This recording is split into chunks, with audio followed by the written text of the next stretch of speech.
सभी मित्रों को मेरा सादर प्रणाम है।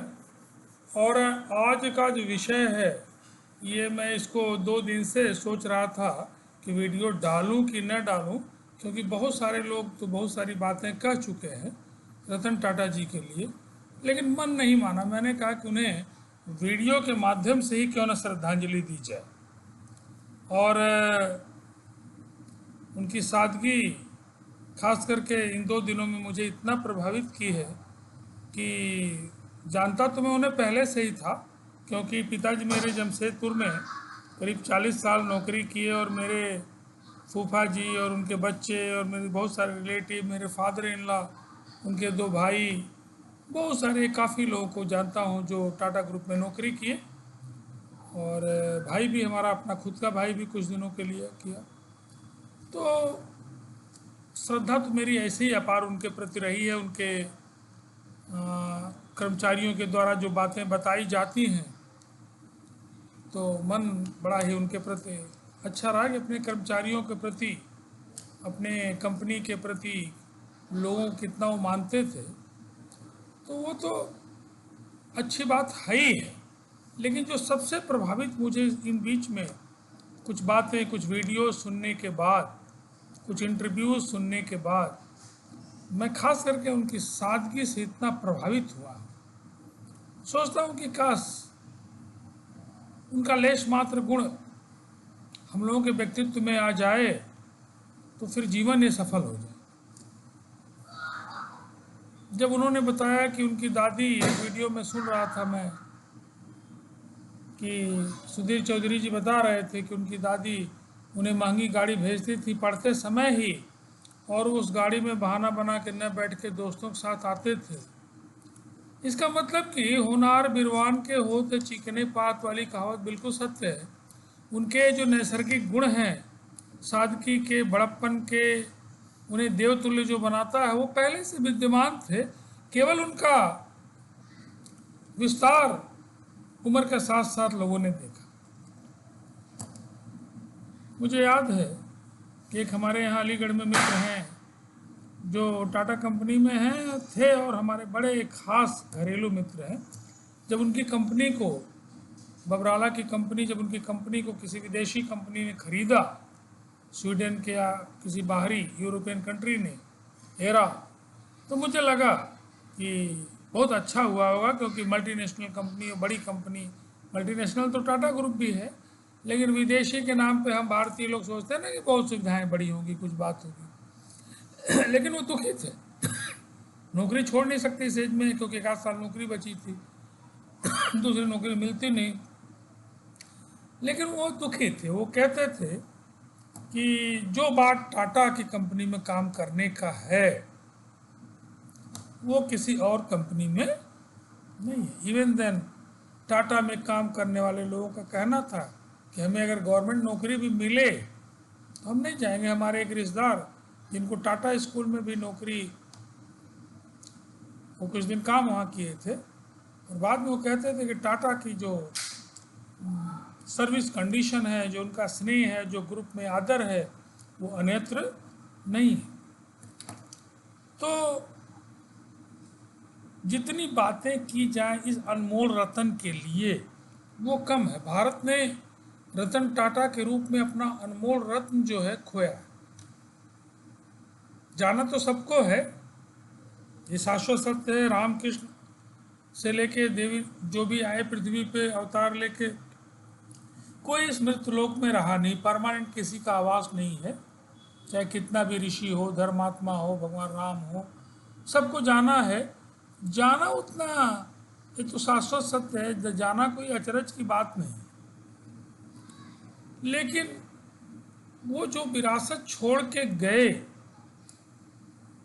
आर्थिक विरासत की बात मैं कतई नहीं कर रहा हूँ, जो वो संस्कारों की विरासत छोड़ के गए, अगर हमारा यूथ उसकी तरफ कुछ भी अग्रसर होता है, उनसे कुछ सीखता है और अपने जीवन में उतारता है, ये बहुत बड़ी उपलब्धि उस स्टूडेंट की भी होगी, उस नवयुवक की भी होगी, और वो देश की एक बहुत बड़ी पूंजी होगी। रतन टाटा साहब अपनी चैरिटी का एक बड़ा, अपनी कमाई का, अपने मुनाफे का एक बड़ा हिस्सा जब मैं देखा कि वो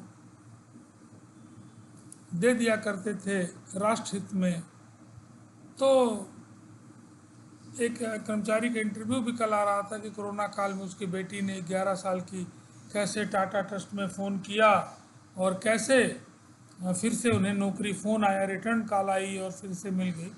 तो उपकार की जितनी बातें की जाएं वो कम है। ये बिरले क्या, मुझे नहीं लगता कि भारतीय उद्योगपति किसी का नाम उनके बराबरी में लिया जा सकता है मौजूदा हालत। हो सकता है कि आने वाले दिनों में मूल्यांकन जो मौजूदा उद्योगपति हैं उनका भी हो, नो डाउट।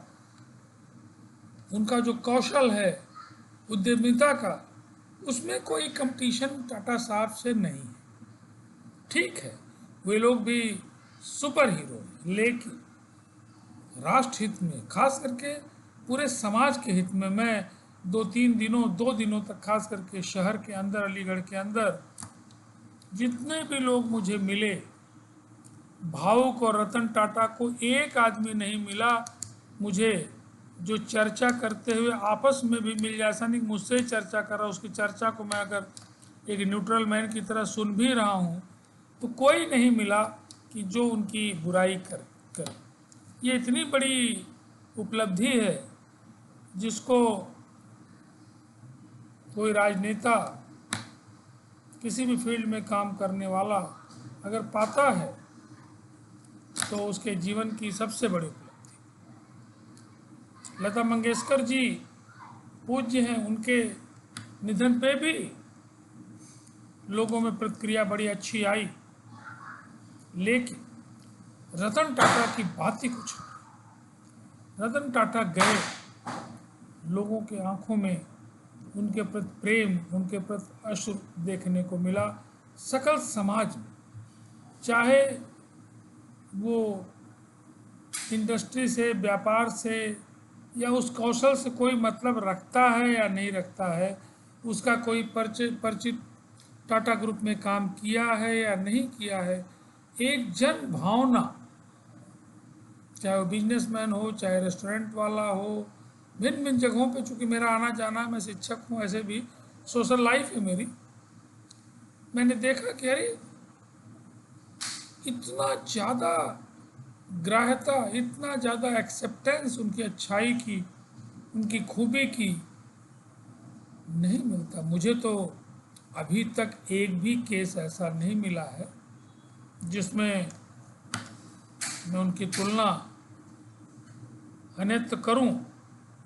या तो लाल बहादुर शास्त्री जी को हर एक आदमी के मुंह से उनकी तारीफ करते सुनता हूं कि राष्ट्रहित में उन्होंने क्या किया, और उनकी सादगी भी काबिले तारीफ थी। बीइंग ए प्रधानमंत्री, जो उनका कैरेक्टर था वो ज़रूर कंपेरेबल है, ठीक है, वो गरीब घर के थे, जीवन उनका गरीबी से बीता था, लेकिन प्रधानमंत्री होने के बाद भी वो ज़मीन से जुड़े रहे और सादगी उनकी आज भी मिसाल है कि कैसे वो बच्चे के सर्टिफिकेट लेने के लिए, कार्ड लेने के लिए लाइन में लगे रहे। लेकिन रतन टाटा, जो कि डायरेक्ट सामाजिक जीवन में कोई नेता नहीं थे, कोई नारा भी उनका नहीं था, कोई इस तरह की उनकी स्पीचें भी रोज नहीं आती थी, लेकिन पब्लिक इतना ज़्यादा विह्वल उनके कारनामों से हुई। बहुत लोगों का मूल्यांकन उनके जाने के बाद ख्याति उनकी बढ़ती है, लेकिन रतन टाटा जी ऐसे एक शख्सियत मैंने देखा कि जो पहले भी पूज्य थे, उनकी चर्चाएं होती रहती थी, उन्होंने ये किया, राष्ट्रहित में ये किया, और मरने के बाद भी क्या लोगों की भावना उनके प्रति रही। तो धन्य हैं ऐसे सपूत जिन्हें बार बार श्रद्धांजलि, बार बार नमन है।